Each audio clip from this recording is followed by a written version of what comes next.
आवे बड़े देवर के दूर दूर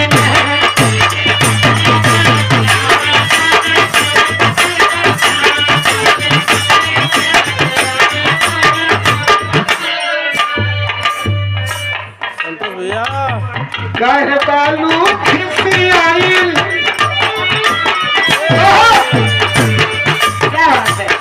कहे बालू खिसी आइल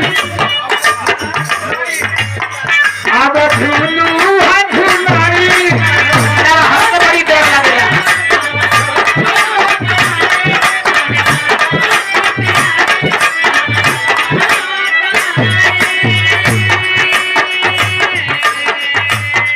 आइल सावन का महीना आवत जहरी सुनाई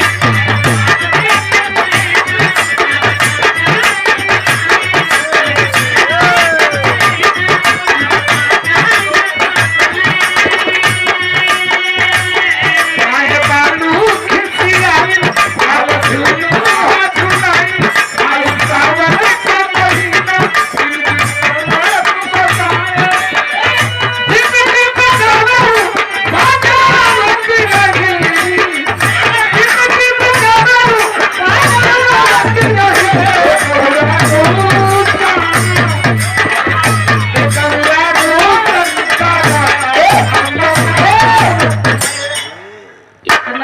इतना निम्न से ही बोलत हो कि हमके रिसिया को जो हंसी छूटा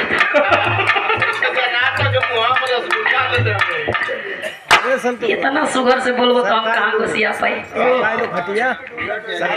अंचल भैया का आज हैप्पी बर्थडे है। क्या बात है?